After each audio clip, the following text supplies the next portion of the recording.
I am going to be coming from Numbers 21:33 through 35. And it reads, "Then they turned and marched up the road to Bashan. But King Og of Bashan and all his people attacked them at Edrei. The Lord said to Moses, 'Do not be afraid of him, for I have handed him over to you, along with all his people and his land.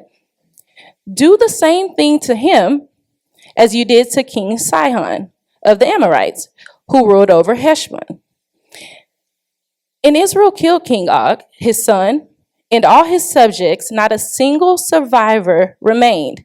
Then Israel occupied their land." It said Israel occupied their land.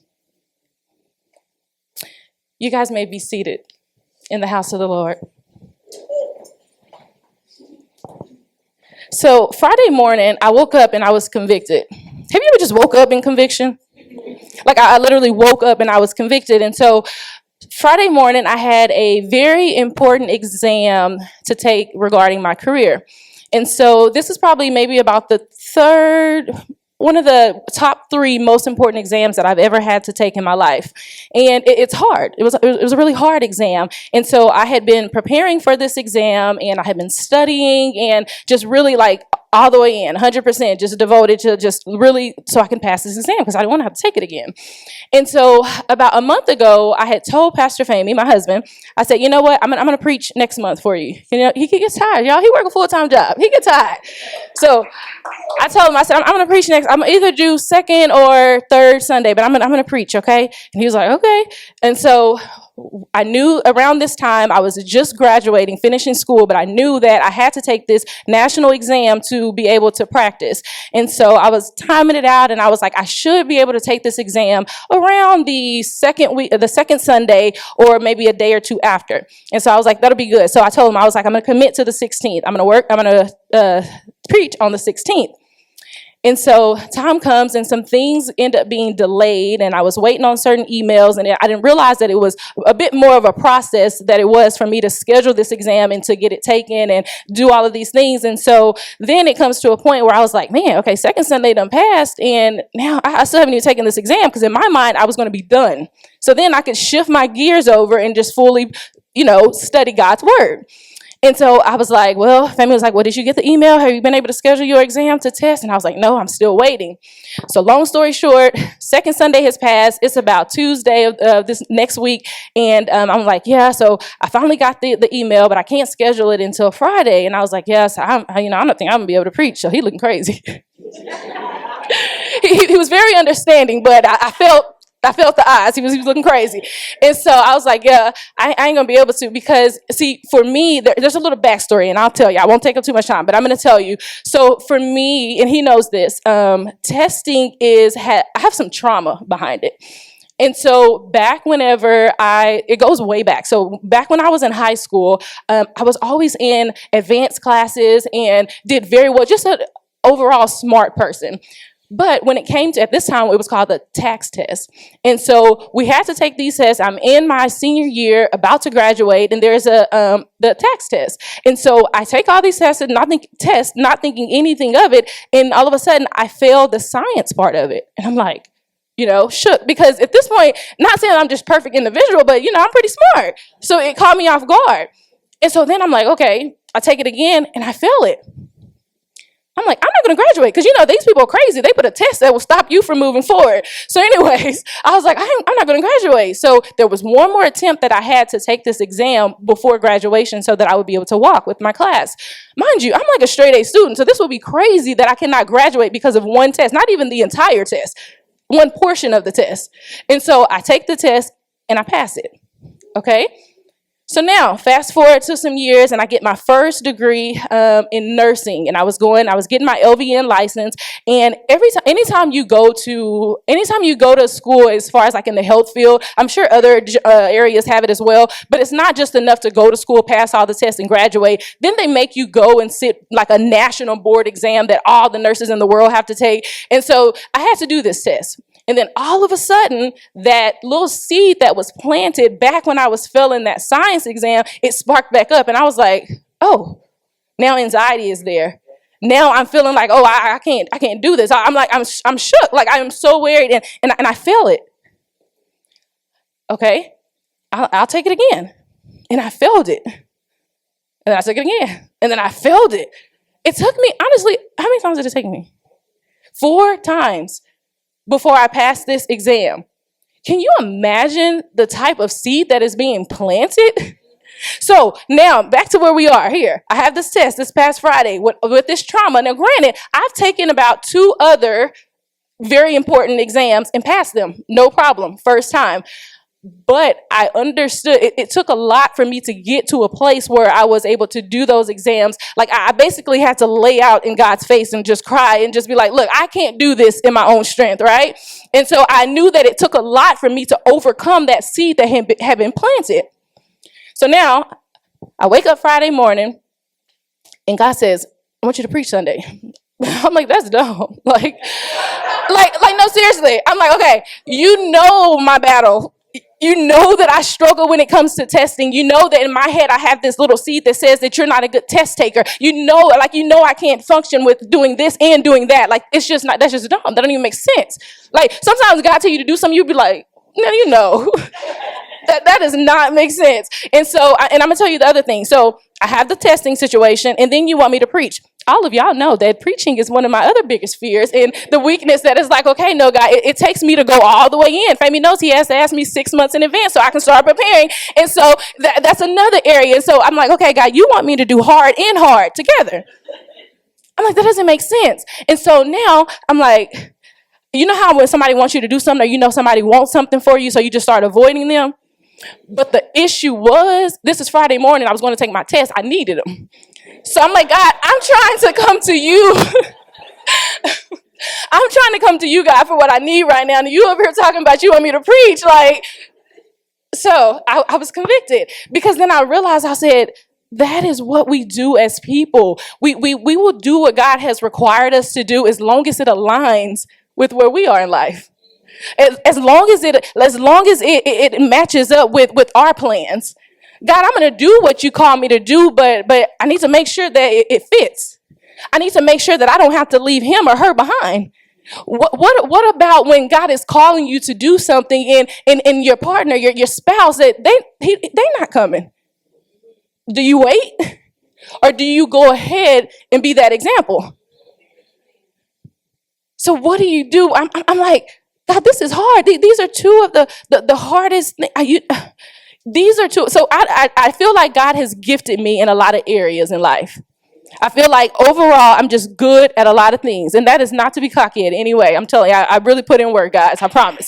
But I do. But I feel like he's gifted me. And so I know that all of those things, he has gifted me with it. And that's why I'm able to do those things. But those things don't require me to lay out at his feet every single time. And so you get me the 2 things that require me to, like, literally die to myself to be able to overcome them. And you want me to do both of them? That's what I was like, that ain't right. That is not right. And so the more I'm getting up and I'm getting ready for my test, and I'm trying to pray to God, give me, remove that little seed that's there and help me to focus and know that I can do all things through. He was like, I need you to preach. Like, you good on your test. Like you good. This is where that assignment is. It's already done. It's checked. This is the assignment that I need you to get ready for. And so I was like, all right, I'm going to do it. I ain't going to tell Fami yet, just in case I chicken out. But I'm going to do it. I'm going to still let him prepare and get his sermon ready. But I said, you know what? I'm going to do it. I'm going to do it. And so, but what I realized is that most of the time in our lives, we're going through hard things, right? We're doing hard. Like, we're making challenging decisions, and we're in difficult situations. And so majority of our life, we have to do hard things. But we as people, we avoid hard. So we do nothing. And then as a result, we get nothing, right? And so if you give me a few minutes, I'd like to preach today on go hard.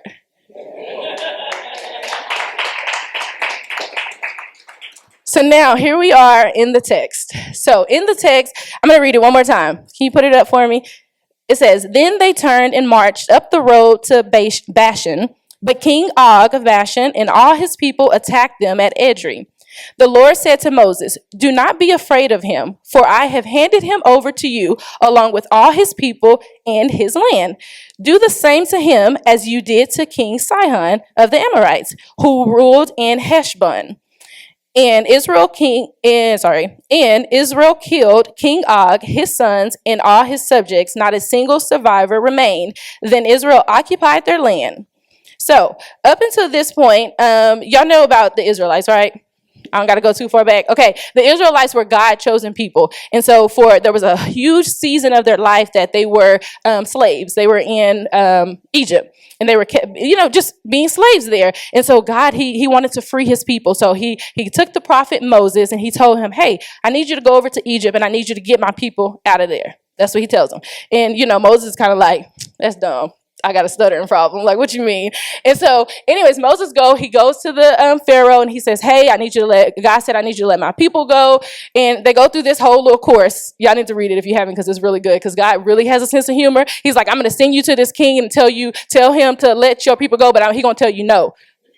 Where I'm going, God, so read it. I'm telling you, it's good. So Moses goes. Long story short, the people of the Israelites are free from Egypt, and so they're traveling because God has made His people a promise.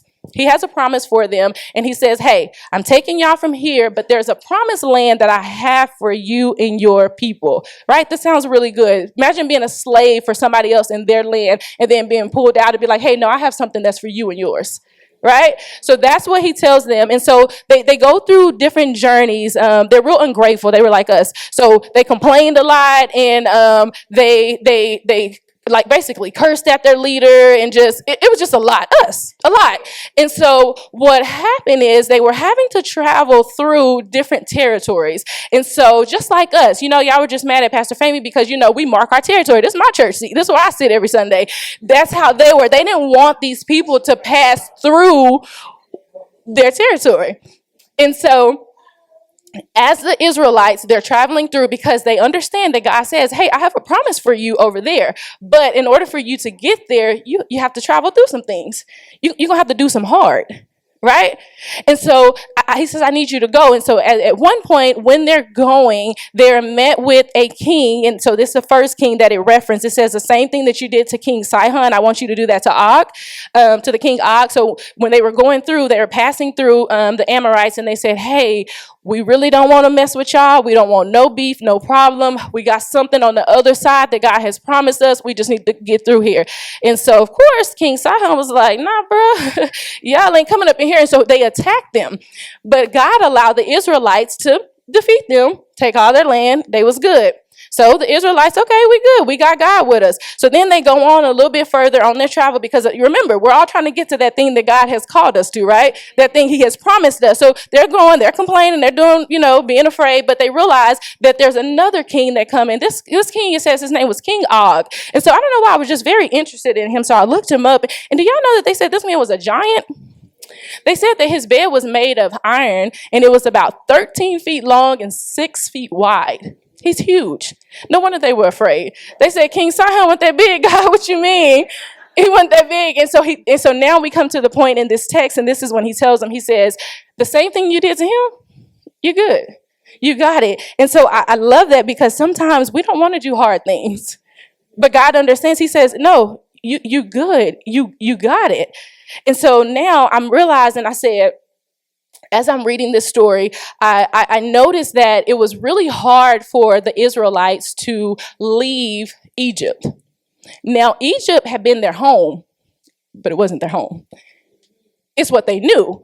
And so it was hard for them to leave, even though it was not good there. Y'all were slaves. But the very moment that you are out on this journey, going to the call, the promise, the purpose that God has given you, and anytime you're met with any opposition, so anytime hard comes, so one of the scenes that happens is as they're finally free of the Egyptians, they're leaving, and then all of a sudden they turn around and they realize that they're following them, trying to kill them. And so now as they're running, they're met with the body of water called the Red Sea. And they're like, God, really? You gonna let us get outside of Egypt just to get us trapped so they can come kill us? So they didn't want to face hard. So they were upset. And so of course, that's when you hear the famous line that God split the Red Sea. And so they go through it. And then there's another time where they're met with opposition because they're like, we don't have any food. We don't have water. And then it said that God let manna rain from heaven and he gives them food. And so all these different times, they are met with hard. They go and they complain and they disobey and they go against God. And they're like, you know what? We would have been better off if you had just left us in Egypt. But y'all were slaves. And see, sometimes when things are unfamiliar and you're trying to go, I've got a glimpse of what you've told me, God. I've heard you just a little bit of where you said I'm going and what you have for me. I don't know quite how to get there or every move to make, but every time I try, I'm met with something hard. So then we don't move. So it makes sense as I'm looking at the Israelites, I said, well, that's how somebody can be in a very toxic, abusive relationship and stay. Because it's hard to leave. And that's why I can look at people and unfortunately, sometimes we choose to live a low quality life. What's a low quality life? It's a life that you choose to settle anything less than what God has for you. It's a life that you choose to lower your standards so that people can accept you. It's a life that you choose to do less than what you're called for. You start accepting things that you know that you're better than. You start moving different by the demands of man versus what God has called you to do. That's a low quality life. But why do people do that? Because it's hard to stand up against what everybody else is doing. It's hard to do what God has called me to do when nobody else is doing it. It's hard to start a church when I don't have that in my background. Nobody in my family has started a church. It's hard to do those things. And so I was trying to just reflect on my own life and think back, where did we come to a point where we took on this mindset that if it's hard, then it's not for us? Like, where did this mindset come from? Because we do. Like, this makes me uncomfortable. I don't like the way this makes me feel. Or this is too hard for me, so then I'm just not going to do it. But who said that? Where did we get that mindset? Because you see it all the time. I will see a person quit a job because I didn't like how they was talking to me. I wasn't comfortable around there. But did God tell you to leave? See, I've been very careful. I talk to people a lot in my career, and I'm like, you know what? You have to. I don't want you to be in a place that you're not happy or where you feel like you're not growing. I said, but I also want you to be careful because we're quick to tell people, you got to do what's best for you. No. You have to do what God has called you to do because you don't know what's best for you. See, there may have been something at that job that God had for you that was going to give you a skill that was going to prepare you for the next level in your life. But because you didn't stay there, because you were too uncomfortable and you were hard, you missed the blessing. You missed the lesson that you were supposed to get in that season. You see, that is what I realized. I said, have you ever wondered why do I just stay in this cycle? Why am I constantly in this cycle? Why am I in this cycle of depression? Why am I in this cycle of divorce? Why am I in this cycle? It says because you don't want to address the hard things. You know that you have depression, but you don't want to tell anybody. You don't want to use the resources and the tools that God has provided us here to go and break that thing. So then you wonder why do I keep going through this cycle of depression? Why do I keep going through this cycle? See, we don't want to see ourselves. We don't want to have those hard conversations. We rather just avoid them. And then we stay in the cycle. I was thinking, I said, I don't always, when I'm talking to my daughter, Corey, I want to talk to her about Barbies and pink and fun and, the good things. I said, but every now and then I have to say, Corey, there are certain places that people aren't supposed to touch you, right? Has anybody ever touched you in these places? Those are the things. Do I want to talk to her about that? No. But sometimes when you avoid conversations, you'll miss a moment. And so I need you to understand that is not okay. But sometimes we don't even want to have those hard conversations. Hard is necessary. In order for us to break those cycles, we are going to have to do hard. We are going to have to do hard. And I think one of the biggest things of whenever we're dealing with change and most of the times we're avoiding ourselves. How many of y'all can sit in silence for 5 minutes before you're grabbing your phone, before you're turning on some music, before you're turning on the TV? You need the distractions. If anybody has ever been to my house, you can know you will probably walk in that house and will that TV be on? It won't. And people will literally be like, why do y'all not have the TV on? What are y'all doing? Like, we just don't, my kids don't have TVs in their room. Like, no, because what we do as a society, what we do as people is we want the distraction. We don't want to have to deal with ourselves. We don't want to have to make the change that is necessary. So if that's the case, then we stay in that cycle, because we don't want to do hard. We want to avoid it. But you know what? In order for us to really break that cycle, it's necessary. In order for us to break the cycle, you're going to have to go hard. You know, when I looked at that word hard, that's so good. I just realized something. Look, I looked at that word hard and it had 2 words that stood out to me. It said firm and solid. I said, so wait, God go hard because he's a firm foundation. They just sung that. He's a solid rock. So you're telling me God go hard. And I know that we have these girls and we're in that season I'm in my soft girl season. You know, I ain't trying to be hard. No, baby, he's the lamb and the lion. There's going to be some times that you're going to have to go hard for what God has for you. Y'all stay being soft if you want to. But here's the good thing. Have you ever thought that maybe your enemy was afraid of you, or that very thing that you were so afraid to go after was afraid of you? Have you ever thought about it? Look, the word is so good. I promise you, if y'all dive into that thing, if you pull up the scripture in Joshua 2, 8 through 11, and then y'all read it as I read it, because it's good. It says, before the spies went to sleep that night, Rahab went up on the roof to talk with them. I know the Lord has given you this land, she told them. We are all afraid of you. Everyone in the land is living in terror. For we have heard how the Lord made a dry path for you through the Red Sea when you left Egypt. And we know what you did to Sihon and Og, the 2 Amorite kings east of the Jordan River, whose people you completely destroyed. No wonder our hearts have melted in fear. No one has the courage to fight after hearing such things. For the Lord your God is the supreme God, the heavens above and the earth below. Okay, so where we are right now, they have defeated these 2 kings and they're still working their way to this promised land. And so now they come up to this, they're literally right there.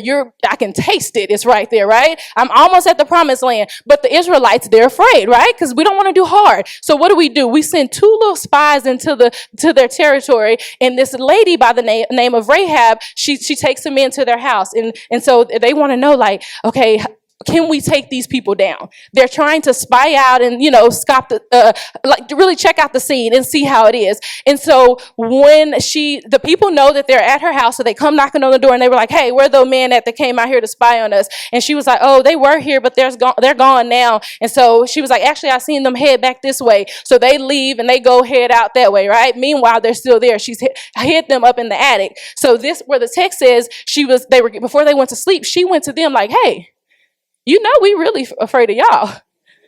We seen how he opened that Red Sea for y'all. We seen the other 2 kings that y'all just defeated. Like, why would we even try to fight y'all? Not only does your enemy know everything about you, they're afraid of you. But some of the things we won't even go after because we're too scared and we don't want to do hard. But the beautiful thing is God is right there with you. Why were they? It wasn't anything about the Israelites. They were afraid of them because they knew the God that they had. The same God that you possess is the same God that the Israelites had. And those people were afraid of them. It is so important to realize that God is with you. You do not have to do hard alone. You're not by yourself when it comes to doing hard. Sometimes, you know what? I'll be at the gym and do y'all know what the Stairmaster is? Everybody hates it. See? They hate that Stairmaster. It's literally like a little machine and you were just going up the stairs.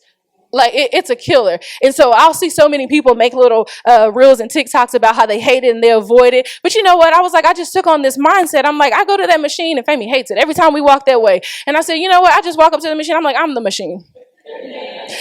That's literally the mentality you got to have. I'm not about to be slumped all over doing this machine, trying to go like, no, I'm the machine. You may break when I'm done with you.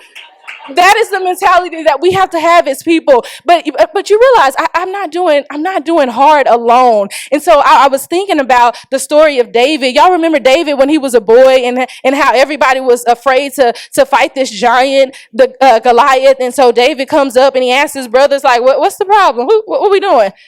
And David goes on and it says that he beats Goliath. I have to think that David had to remember, wait a minute, there was another giant that my people beat back in the day.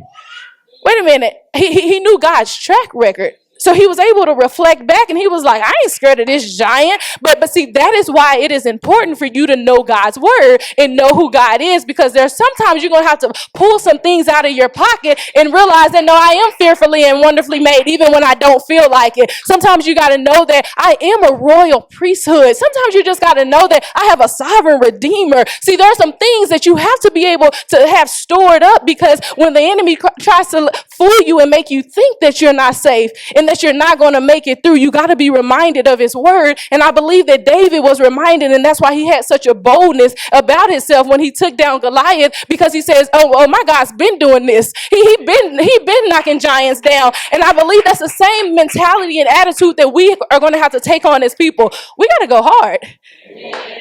We really got to go hard. Because you can't do it in your own strength. And that's why it's so important that you know God's word and what he says about you and who he says that you are, because you can't do it in your own strength. It's the very reason whenever we experience heartache, when we have loss and we go through divorce and we lose loved ones, when our babies don't make it, when we have all these things, what's the first thing that we do? We isolate ourselves.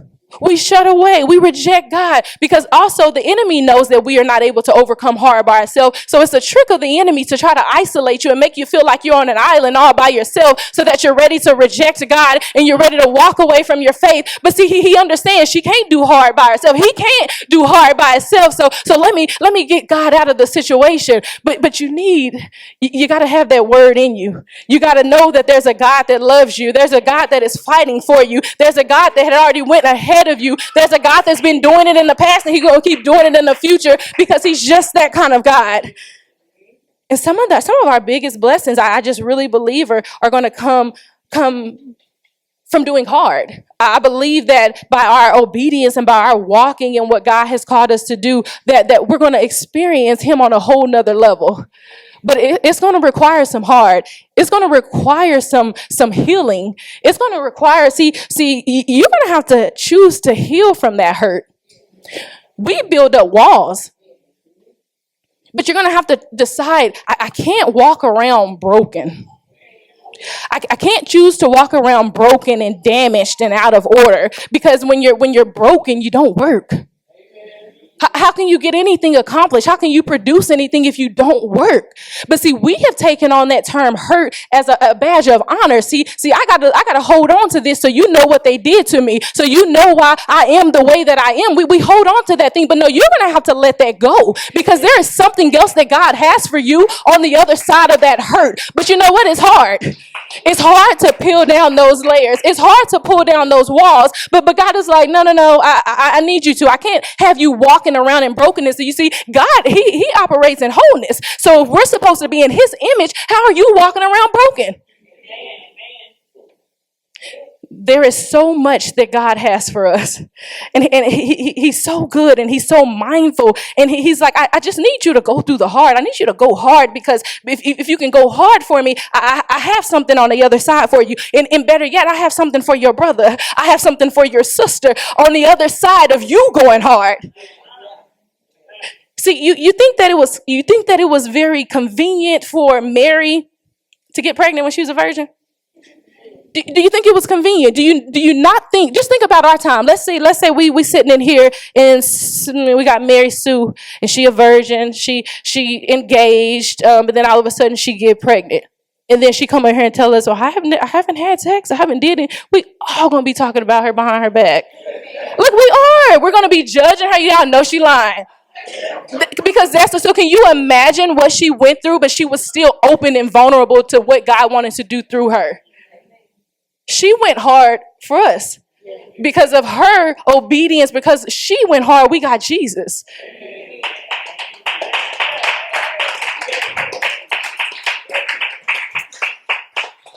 And you know what? I realized that when I say go hard, because there's some blessings on the other side of it for you and your brother. But unfortunately, most of us won't go hard for ourselves, so we sure ain't going hard for nobody else. I ain't getting nothing out of it. What I'm going over there for? What are they getting my money for? What I'm getting out of it? Because that's how we do as individuals. We're selfish individuals. So if we're not benefited from it, we ain't doing it. But we see it time after time after time. The greatest example is Jesus himself. He was literally beaten, bruised for us. He took on hard so that we didn't have to. He literally took on our sins and died for them. He did hard for somebody else. Because he understood that the very thing that we needed was on the other side of his heart. We need salvation. There's nothing we could do to earn it. We couldn't get it right. There are no acts that we could perform, but it was simply him going hard so that we could have another chance, so that we could get the blessing on the other side. And see, I was reminded of that when I didn't want to preach, and I was like, God, that's dumb. That doesn't make any sense. That I can't do hard plus hard. That's too much. And I thought it was so ironic because even 2 weeks leading up to it coming to this, he was already giving me things on like people just don't want to do hard anymore. People, they have this impression that if it's too hard, then I'm not purposed to do it. It's not for me. We take on that mindset, he says, but he was showing me that over and over. So I was the fool. I was dumb to think that I wouldn't have to preach about the very thing that I was going to have to go through. But I realized that, I couldn't, because what we do is whenever we don't do hard, we make alternate turns. We go different routes. And then we find ourselves in that same cycle. And just like the Israelites, when God made them that promise, he said, I'm going to take you out of Egypt and I got a promised land for you. It took them 40 years, right? 40 years because that was God's design. It took them 40 years because they were afraid to do hard. It took them 40 years because they were disobedient and they did what they wanted to do, but that's us. God says, I have a blessing, I have a purpose, I have a promise, I have a calling that I have for you, but you don't want to do hard. So what we do is we take the alternate turns. Siri tell you to go left, you going right. Well, I think I know this way faster because it'd be traffic over that way. And what we find ourselves in is cycles. 1 minute, I'm on fire for God. Let's go. Pastor Femi, what ministry you need me to start? And then we don't see you in two months.